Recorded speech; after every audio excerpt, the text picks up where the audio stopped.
আসসালামু আলাইকুম। সবাই কেমন আছেন? আশা করি সবাই ভালো আছেন। আজ আপনাদের জন্য নিয়ে এসেছি নতুন গল্পের প্রথম পর্ব। আশা করি গল্পটি আপনাদের ভালো লাগবে। তাহলে চলুন শুরু করা যাক। গভীর রাত। রাত আনুমানিক 2টো হবে। এত রাতে আমি দাঁড়িয়ে আছি বিশাল বহু প্রাসাদ সমান এক পেল্লাই বাড়ির মেন গেটের সামনে। আমি কোনো কিছুর অপেক্ষা না করে গেটের ছোট দরজায় বার কয়েক টোকা মারলাম। দরজায় টকটক শব্দ শুনে দারোয়ান বেরিয়ে এলো। তবে সে চোখ বড় বড় করে অবাক হয়ে আমার দিকে তাকিয়ে আছে। তাকিয়ে থাকারই কথা। এই গভীর রাতে অল্প বয়সী একটা যুবতী মেয়ে এখানে থাকাটা অস্বাভাবিক নয় কি? এদিকে আমি ভয়ে সিটিয়ে আছি। কোনো দিন কখনো এত রাতে রাস্তাঘাটে চলা তো দূর, কোনো দিন বেরোয়নি পর্যন্ত।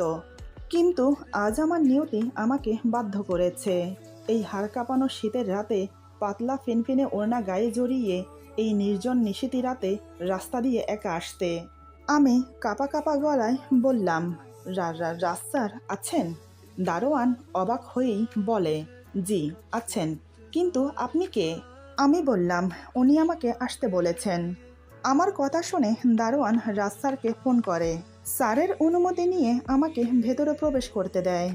আমি বাড়ির ভেতরে মেন দরজার কাছে যেতেই রাজ স্যার দরজা খুলে আমাকে ভেতরে নিয়ে গেল। রাজ স্যার আমার মুখের দিকে তাকিয়ে বলে, তুমি ঠিক আছো তো? আমি ওনার চোখে চোখ রেখে তাকিয়ে মনে মনে বলি, না আমি একদম ঠিক নেই। রাজ স্যার আমার কাঁধে হাতে রেখে আমাকে ওনার বুকের সাথে মিশিয়ে নিয়ে ওনার বেডরুমে নিয়ে গেল। বুকের ভেতরটা ভয়ে আতঙ্কে ধুকধুক করছে। আমি যা করছি সেটা কি ঠিক হচ্ছে? কিন্তু এছাড়া যে আর কোনো উপায় নেই। রাজ স্যার আমার গলায় পেঁচিয়ে রাখা ওড়নাটা খুলে ফেলে। এমন শীতেও আমি ঘামছি, হাত পা থরথর করে কাঁপছে। ভয় নাকি শীতের কারণে, কোনটা বুঝতে পারছি না। রাজ স্যার আমাকে এবার ভালো করে জরিপ করলো। পা থেকে মাথা পর্যন্ত খুঁটিয়ে খুঁটিয়ে দেখলো। আমার অস্বস্তি হতে লাগলো। এরপর আমার দুই বাহু ধরে ধীরে ধীরে খাটের একদম কাছে নিয়ে এসে বলে, কাপড় খুলে ফেলো। আমি এবার করুণ মুখ নিয়ে ওনার দিকে তাকালাম। ওনার লোভাতো চোখ দুটো আমার দিকে তাকিয়ে আছে। স্যার বলে, কি হলো, কাপড় খোলো। আমার চোখ দিয়ে টপ টপ করে জল পড়ছে। এবার আমি না চাইতেও বাধ্য হলাম কাপড় খুলতে। উপরের কামিজটা খুলে ফেললাম। স্যার বলে, বুকে আটকিয়ে রাখা ছোট কাপড়টাও খুলে ফেলো। আমি আবার চোখ বন্ধ করে সেটাও খুলে দিলাম। তারপর দুই হাতে নিজের উন্মুক্ত বুক ঢাকার চেষ্টা করলাম। কিন্তু স্যার আমার দুই হাত ধরে ফেলে আমার উন্মুক্ত বুকের দিকে চোখ বড় বড় করে তাকিয়ে থাকে। হঠাৎ আমাকে ধাক্কা দিয়ে বিছানায় ফেলে আমার উন্মুক্ত বুকে ঝাঁপিয়ে পড়ে। দুই হাতে আমার বুক চেপে ধরে ঠোঁট ডুবিয়ে দেয় আমার ঠোঁটে। পাগলের মতো ঠোঁট জোড়া আঁকড়ে ধরে চুষে কামড়ে একাকার করে দিচ্ছে। অন্যদিকে বুকে জোরে চাপ পড়াতে আমি ব্যথায় ছটফট করছি। হঠাৎ উনি যা করলো তাতেই আমি মিহমান হয়ে পড়ি। বন্ধ অবস্থাতেও চোখ দিয়ে জল গড়িয়ে পড়ছে। এরপর যা হলো। আমার নাম রোজা আক্তার রোদেলা। ফ্যামিলিতে মা বাবা আমি আর আমার দুটো ছোট ভাই বোন আছে। ছোট ভাই রায়হান সবে ক্লাস 7-এ পড়ছে। ছোট বোন রূপা এই তো এবার এসএসসি দেবে। বাবা একটা ছোটখাটো অফিসে ম্যানেজার পোস্টে আছেন। আমি পড়াশোনা শেষ করে এই তো বছরখানেক হলো একটা ভালো কোম্পানিতে চাকরি করছি। বাবার অল্প বেতনে সংসার ঠিক চলে না। তার উপর দুই ভাই বোনের পড়াশোনার খরচ, সংসারের খরচ, মা বাবা দুজন ডায়াবেটিসের রোগী, তাদের ওষুধের খরচ, সব মিলিয়ে অনেক টাকার ব্যাপার। তাই আমিও পড়াশোনা শেষ করে সংসারের হাল ধরলাম। বাবা মা অনেক আপত্তি করেছিল, কিন্তু আমি শুনিনি। পরিবারের বড় সন্তান হয়ে আমারও তো একটা দায়িত্ব আছে, মা বাবার প্রতি, ছোট ভাই বোনদের প্রতি। এখন আপাতত খুব ভালোই দিন যাচ্ছে আমাদের। আমি দেখতে অতটা সুন্দরী না হলেও তবে সুন্দরী, মানে চোখ ধাঁধানো সুন্দরী না, কিন্তু একবার দেখলে আরেকবার দেখতে ইচ্ছে করবে এমন সুন্দরী। গায়ের রং উজ্জ্বল ফর্সা না হলেও ফর্সা। চোখ দুটো খানিক বড় বড় টানা টানা। ঠোঁট জোড়া হালকা গোলাপি, কিন্তু ঠোঁটের উপরে থাকা তিলের জন্য খুবই আকর্ষণীয় লাগে আমাকে। চেহারার আদল গোলগাল টিপটাপ, যেন নিখুঁত কোনো শিল্পীর হাতের তৈরি মুখশ্রী। আমার বাবা তো আমাকে রাজকন্যা বলেই ডাকে। বাবা বলে আমার মেয়েটা কোনো রাজকন্যা থেকে কম না। যাই হোক, দিনগুলো খুব ভালোই যাচ্ছে আমাদের। অফিসের কাজকর্ম ভালো যাচ্ছে, সবসময় বেশ ফুরফুরে মেজাজে থাকি। এই অফিসের যে মালিক, মানে আমাদের রাজ স্যার, তিনি আবার নিয়মিত অফিসে আসেন। এরকম কোম্পানি তার আরও 3টে আছে, তবে সেগুলোতে সপ্তাহে একবার যায়। কিন্তু এই অফিসে তিনি নিয়মিত আসেন। দেখতে শুনতে বেশ ভালো, ব্যবহারও খুব অমায়িক। এখনও বিয়ে করেননি, বয়স আনুমানিক 30 কি 31-এর কাছাকাছি।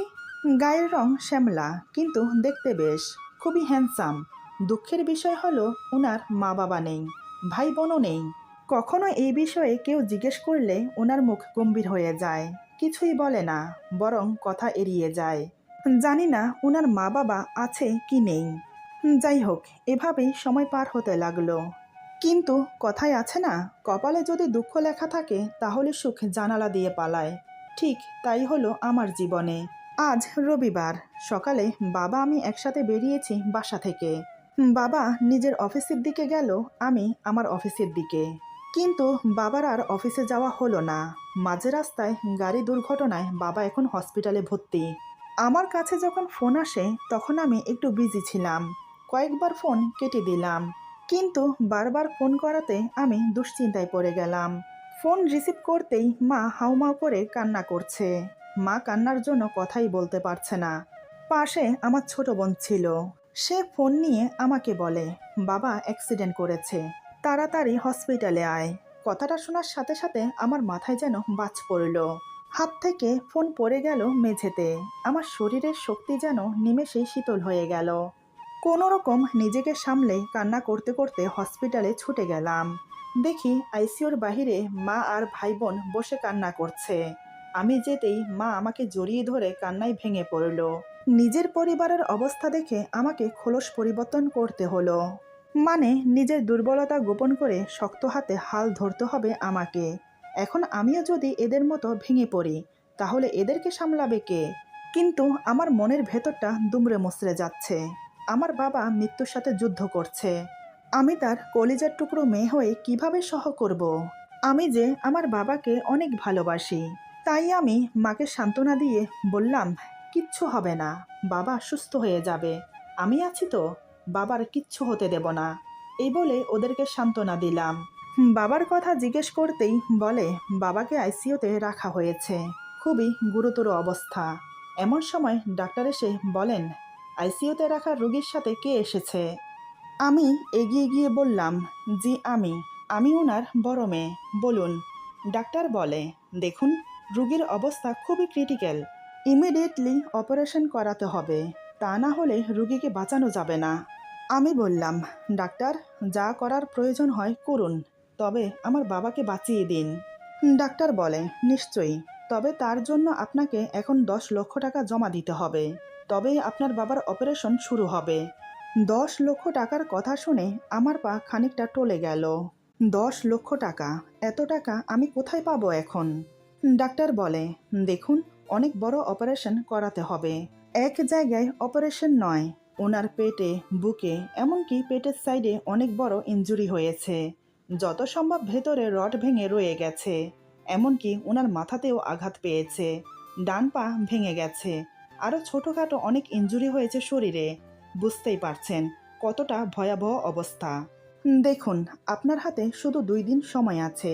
এই 2 দিনের ভেতরে অপারেশন না করালে তখন কি হতে পারে বুঝতেই তো পারছেন। আমি আর কি বলবো আপনাকে? আমি বললাম, না না ডাক্তার, আমি যে করেই হোক টাকা জমা করব, আপনি অপারেশনের ব্যবস্থা করেন। আমি এবার পেছন ফিরে মা বোনের দিকে তাকালাম, তারা কান্না করছে। ভাগ্যিস ডাক্তারের সাথে একটু দূরে এসে কথা বলেছি, নয়তো মা যদি শুনে ফেলতো তাহলে কি হতো? আমি চোখের পানি মুছে মায়ের কাছে গেলাম। মা কান্না করতে করতে বলে, ডাক্তার কি বলেছে মা?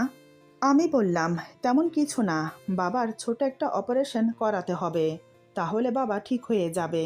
চিন্তা করো না, আমি তো আছি মা, আমি থাকতে বাবার কিচ্ছু হবে না। মা আমাকে বুকে জড়িয়ে ধরে বলে, হ্যাঁ রে মা, তুই আমাদের শেষ ভরসা, তোর বাবার কিছু হয়ে গেলে আমাদের কি হবে?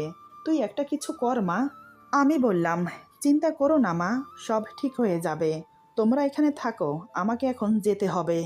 মা বলে, যেতে হবে মানে? কোথায় যাবি? আমি বললাম, বাবার অপারেশন করাতে হবে তো, টাকা লাগবে না? এখানে বসে থাকলে টাকাটা জোগাড় করব কি করে? মা বলে, কত টাকা?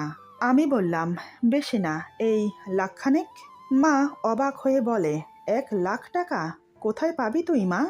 আমি বললাম, ও তুমি চিন্তা করো না, আমি ম্যানেজ করে ফেলবো। মা বলে, তাই যেন হয় মা, সাবধানে যা। আমি ওদের থেকে বিদায় নিয়ে বেরিয়ে এলাম। হসপিটালের সামনে একটা অনেক বড় বটগাছ আছে। বট গাছের নিচে দাঁড়িয়ে মুখে ওড়না চেপে চিৎকার দিয়ে ফুপিয়ে ফুপিয়ে কান্না করতে লাগলাম। যে কান্নাটা এতক্ষণ মনে চাপা দিয়ে রেখেছি সেটা এবার বেরিয়ে এলো। এত কষ্টের মাঝেও মাথায় দুশ্চিন্তা ভর করেছে। 10 লক্ষ টাকা কোথায় পাবো আমি? কে দেবে আমাকে? আমি চিন্তা ভাবনা করতে করতে অফিসে চলে গেলাম। অফিসের কলিগ চেনা জানা যা আছে সবার কাছে টাকা ধার চাইলাম, কিন্তু কোনো লাভ হলো না। তারা যে আমাকে ধার দিচ্ছে না এমনটা কিন্তু নয়।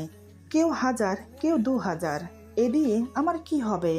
ঘরে এমন কিছু নেই যে সেটা বিক্রি করে 10 লক্ষ টাকা হাতে আসবে।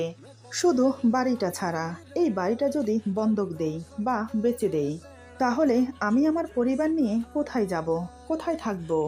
মাথার চুল খামচে ধরে মাথা নিচু করে বসে আছি। আর ভাবতে পারছি না আমি। এতগুলো টাকার চিন্তায় আমি পাগল হয়ে যাব। অনেক ভাবনা চিন্তা করতে করতে হঠাৎ মনে পড়ল রাজ স্যারের কথা। ওনার কাছে ধার চাইলে কেমন হয়? উনি কি দেবেন? না, একবার গিয়ে দেখি। যেমন ভাবা তেমন কাজ। আমি স্যারের কেবিনের বাইরে দাঁড়িয়ে দরজায় নক করে বললাম, may I come in sir? Sir বলে, ইয়েস, কামিন। আমি কেবিনের ভেতরে প্রবেশ করে ওনার সামনে দাঁড়িয়ে মাথা নিচু করে আছি। রাজ স্যার তখন একটা ফাইল চেক করছিল। আমাকে চুপচাপ দাঁড়িয়ে থাকতে দেখে উনি বলে, কি ব্যাপার, চুপ করে দাঁড়িয়ে কেন? কি বলবে বলো?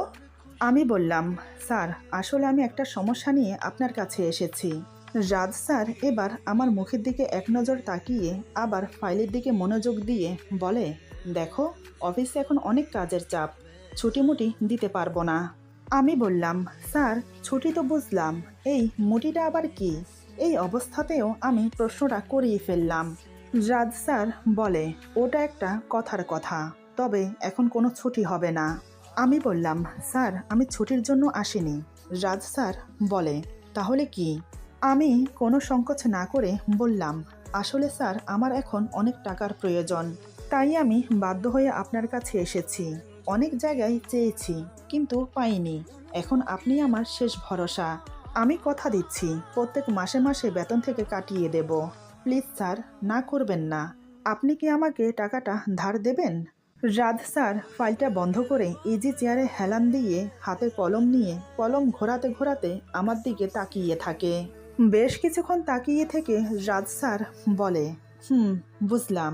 তা কত টাকার প্রয়োজন? আমি মাথা নিচু করে বললাম, স্যার 10 লাখ টাকা। এতগুলো টাকা কোথাও ম্যানেজ করতে পারছি না বিধায় আপনার কাছে এসেছি। প্লিজ স্যার, না করবেন না। এই বলে আমি হাত জোর করে স্যারের সামনে দাঁড়িয়ে থাকি। রাজ স্যার বলে, এ তো অনেক টাকা, এত টাকা দিয়ে তুমি কি করবে? আমি বললাম, স্যার আমরা মধ্যবিত্ত ফ্যামিলির মানুষ, 10 লক্ষ টাকা আমাদের কাছে অনেক টাকা, কিন্তু আপনার কাছে তো 10 লক্ষ টাকা কোনো ব্যাপারই না। আসলে স্যার আমি খুব বিপদে পড়েই আপনার কাছে এসেছি, টাকাটা আমার খুব প্রয়োজন। রাজ স্যার বলে, দেখো আমি বুঝতে পারছি টাকাটা তোমার খুব প্রয়োজন, কিন্তু তুমি আমাকে এত লেকচার না দিয়ে এটা বলো টাকাটা দিয়ে তুমি কি করবে? আমি এবার স্যারের চোখের দিকে তাকিয়ে বললাম, সেটা জানা কি খুবই প্রয়োজন? রাজ স্যার আমার চোখে চোখ রেখে বলে, বলতে না চাইলে বলার প্রয়োজন নেই, কিন্তু আমি তোমাকে এতগুলো টাকা কেন দেব? আমাকে কোনো রিজন দেখাও। আমি বললাম, আমি আপনার কাছে টাকাটা এমনি চাইছি না, টাকাটা আমি ধারে চাইছি। যদি ধারে দিতে না চান তাহলে লোনের উপর দিন, প্রত্যেক মাসে মাসে দিয়ে দেব। রাজ স্যার বলে, দেখো 50,000 বা 1 লাখ টাকা হলে কোনো কথা ছিল না, আমি তোমাকে এমনি দিয়ে দিতাম, কিন্তু 10 লক্ষ টাকা এটা অনেক বড় অ্যামাউন্ট। এতগুলো টাকা আমি তোমাকে কিভাবে দেব? দেখো, ব্যাংক থেকে তুমি যদি লোন নাও তাহলে সেখানে বাড়ির দলিল, নয়তোবা সেই টাকার পরিমাপে অর্ধেক টাকা ব্যাংকে জমা রাখতে হয়, তবেই সে তোমাকে মোটা অঙ্কের টাকা লোন দেবে।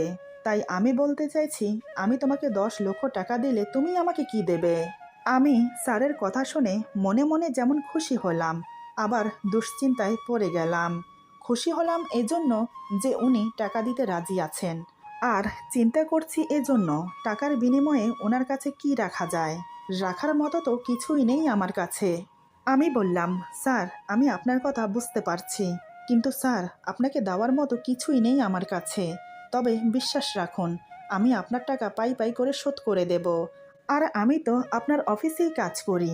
রাজ স্যার বলে, তুমি আমার অফিসে কাজ করো সেটা বড় কথা না, কথা হলো যে কিছু পেতে হলে কিছু দিতে হয়, আর বিশ্বাস দিয়ে কিন্তু দুনিয়া চলে না।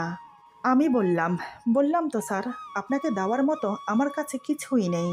আমার কথা শুনে রাজ স্যার উঠে দাঁড়ালো। 1 পা 2 পা করে ধীরে ধীরে আমার সামনে এসে দাঁড়ায়। আমাকে পা থেকে মাথা পর্যন্ত জরিপ করে বলে, আছে তো, নেই কেন বলছো? উনি আমার কাছে আসতে হালকা মদের গন্ধ আমার নাকে এসে লাগে। এর মানে উনি ড্রিঙ্ক করেছে। আমি একটু পিছিয়ে গিয়ে দাঁড়ালাম। আমার এখন খুব ভয় করছে। আমি মাথা নিচু করে বললাম, আপনি কি বলছেন স্যার? আমি ঠিক বুঝতে পারছি না। স্যার বলে, দেখো, টাকাটা তোমার খুব প্রয়োজন, তাই তো? আমি বললাম, হুম। স্যার বলে, টাকাটা আমি তোমাকে দেব, কিন্তু তার বিনিময়ে আমার কিছু চাই। আমি বললাম, কি চান আপনি বলেন? স্যার হঠাৎ আমার আরও সামনে এসে আমার হাত ধরে বলে, আমার সাথে 1 রাত তোমাকে থাকতে হবে, মানে 1 রাতের জন্য পুরোপুরি তুমি আমার। তাহলেই আমি তোমাকে টাকাটা দেব। স্যারের কথা শুনে আমার পায়ের নিচের মাটি যেন সরে গেল। এটা কি বলছেন স্যার? আমি যেন নিজের কানকে বিশ্বাস করাতে পারছি না। এমন একটা কুপ্রস্তাব উনি আমাকে দিতে পারলো? মানছি আমরা গরিব মধ্যবিত্ত ফ্যামিলিতে বিলং করি, তাই বলে কি আমাদের মান সম্মান নেই?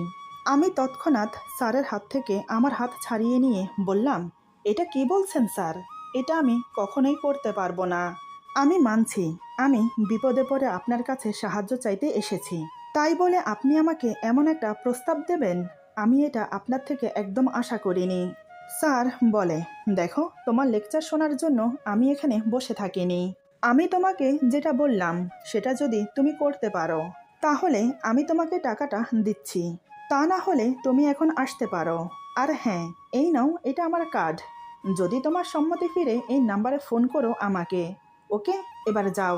আমি আর কোনো কথা বলতে পারলাম না। কার্ড নিয়ে বেরিয়ে এলাম।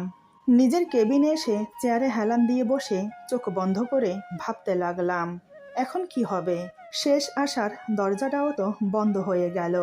এখন আমি এতগুলো টাকা কোথায় পাবো? আজকের দিন পেরিয়ে যাচ্ছে, মাঝখানের রাত পেরোলেই কালকের দিনের অংশে অপারেশন করাতে হবে। তা না হলে 2 চোখ জলে ভিজে এলো আমার কথাগুলো ভাবতে ভাবতে। কিন্তু রাজ স্যার এমন কথা কিভাবে বলতে পারলো? আমি ওনাকে কত ভালো মানুষ বলে জানতাম। সত্যি বিপদে পড়লে বোঝা যায় মানুষের আসল রূপ। সারাদিন অফিসে কাজ করে সন্ধ্যার দিকে বেরিয়ে পড়লাম। কয়েকজন আত্মীয় স্বজনের কাছে ফোন করলাম টাকার জন্য, কিন্তু এই অসময়ে কেউ একটা টাকা দিয়েও সাহায্য করতে রাজি না। খোলা আকাশের নিচে রাস্তার পাশে বেঞ্চে বসে আছি। চিন্তা করতে করতে মাথার রগগুলো যেন এখন ছিঁড়ে যাবে এমন অবস্থা হয়েছে আমার। মা বোন ভাইকে তো বড় মুখ করে বলে এলাম, আমি সব ম্যানেজ করে নেব, বাবার কিচ্ছু হতে দেব না। কিন্তু আমি যে ব্যর্থ হলাম। এই নিঃস্বার্থ দুনিয়াতে কেউ একটা টাকা দিয়ে সাহায্য করতে রাজি না। হায় আল্লাহ, আমাকে পথ দেখাও। এই বিপদের সময় তুমি একমাত্র ভরসা। বেঞ্চে বসে বসে কথাগুলো ভাবছি। রাত আনুমানিক 8টা হবে। এমন সময় একটা বিএমডাব্লিউর জিপ এসে আমার সামনে দাঁড়ালো। আমি কিছুটা হকচকিয়ে গেলাম। এত রাতে আবার কোন বিপদে পড়তে চললাম? ভয়ে আমার গলা শুকিয়ে এলো। এমনিতেই সকাল থেকে বিপদ আমাকে তাড়া করে বেড়াচ্ছে, এখন আবার নতুন করে কোন বিপদে পড়তে চলেছি আমি? আমি ভয়ে বেঞ্চে গুটিসুটি মেরে বসে আছি। বাহিরে প্রচুর ঠান্ডা পড়ছে। এত ঠান্ডাতেও আমি পাতলা একটা ওড়না গায়ে দিয়ে বসে আছি। ওড়নাটা কোনো রকম ভালো করে গায়ে জড়িয়ে নিলাম। আবার হঠাৎ গাড়ি থেকে একজন লোক বেরিয়ে এসে যা করলো, তার জন্য আমি মোটেও প্রস্তুত ছিলাম না। ভাবতেও পারিনি এমনটা হবে। আমি তো প্রথমে আহাম্মকের মতো হাঁ করে তাকিয়েছিলাম। সবটা বুঝে নিতে কিছুটা সময় লাগলো। এরপর যা হলো, আজকের গল্প এখানে সমাপ্ত। গল্পের বাকি অংশ পেয়ে যাবেন আগামী পর্বে। আশা করি গল্পটি আপনাদের ভালো লাগবে। যদি ভালো লাগে তাহলে লাইক, কমেন্ট এবং সাবস্ক্রাইব করে আমাদের পাশে থাকুন। পাশে থাকা বেল আইকন প্রেস করে দেবেন, তাহলে আমাদের নিত্য নতুন ভিডিও আপনাদের কাছে পৌঁছে যাবে। সবাই ভালো থাকবেন, সুস্থ থাকবেন আর বন্ধুদের সাথে বেশি বেশি করে শেয়ার করবেন। আল্লাহ হাফেজ।